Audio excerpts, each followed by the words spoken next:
ရှိတုန်းကဖားအုပ်တအုပ်ဟာတစ်တော်တစ်ခုကိုဖျက်ပြီးအစာရှာထွက်လာကြတယ်။တနေရာအရောက်မှာဖားအုပ်ဟာဂျိုင်ဝမ်တစ်ခုတည်းကိုဖျက်ကျော်ကြတဲ့အခါမှာတူးချင်းခုန်ကျော်ကြပေမဲ့ကံမကောင်းစွာနဲ့ဖားကလေးနှကောင်ဟာရှေလျှောပြီးဂျိုင်ဝမ်ထဲသို့ပြုတ်ကျသွားတယ်။ထိုအခါမှပြုတ်ကျသွားတဲ့ဖားနှကောင်ဟာအပေါ်ကိုပြန်တက်နိုင်ဖို့အတွက်ရက်ကန်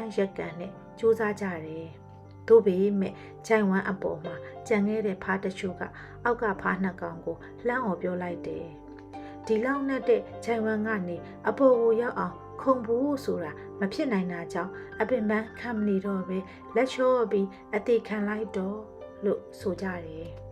။ခြားကြံတဲ့ဖားတွေကလည်းမင်းတို့နှစ်ကောင်ဘလောက်ပဲစူးစမ်းဖြစ်လာမှာမဟုတ်တော့ဘူး။ဒါကြောင့်လက်လျှော့လိုက်ပါကွာ။ဒီအတိုင်းအသေးခံလိုက်တာကမှမင်းတို့အတွက်ပိုအဆင်ပြေပါတယ်လို့ဆိုကြပြန်တယ်။ထိုစကားတွေကိုကြားတော့ဖားနှစ်ကောင်ဟာတေမာကြောက်ပြီးအပြင်းအထန်စူးစမ်းခုန်ပေါက်ကြတယ်။သူတို့နှစ်ဦးဟာအချိန်အတော်ကြာခုန်နေခဲ့ရင်မှဖားတစ်ကောင်ကအခြားဖားတွေရဲ့ပြောစကားကိုလက်ခံလိုက်ပြီးအလျှော့ပေးကအနားယူရင်တိတ်ဆုံးသွားလေတော့တယ်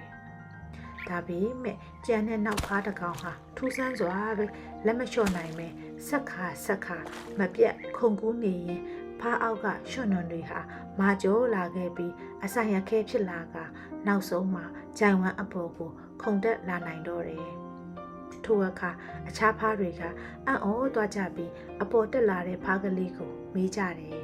။အသင်တင့်ကိုငါတို့အပေါ်ကိုတက်လာနိုင်မယ်လို့ထင်မှတ်မထားသလိုမဖြစ်နိုင်တာကြောင့်လက်လျှော့လိုက်ဖို့ပြောဆိုနေကြတဲ့ကြားကဘာလို့လက်မလျှော့ပဲဆက်ခါခုန်နေရတာလဲလို့မေးတော့ဖားကလေးကအခြားဖားတွေရဲ့နှကန်းတွေကိုတေချာကြည့်ပြီးပြန်ဖြေလိုက်ပါတယ်။ငါတောင်းပန်ပါတယ်။ငါဟာငယ်ကလေးကနားပစ်နဲ့ဝေဒနာခံစားရတဲ့သူမှုတင်တို့ပြောတဲ့စကားတွေကိုမကြားနိုင်ပါဘူး။သို့တော့ဂျိုင်ဝမ်အပေါ်ကနေလက်ပြခြေပြနဲ့ပြောဆိုနေကြတဲ့တင်တို့ဟာငါ့ကိုအပေါ်တက်လာဖို့ဝိုင်းအားပေးကြတယ်လို့ထင်မှတ်မိပြီးငါမလျှော့နိုင်ပဲစူးစမ်းရင်အခုအပေါ်ကိုရောက်လာခြင်းဖြစ်တာကြောင့်တင်တို့ကိုကျေးဇူးတင်ပါတယ်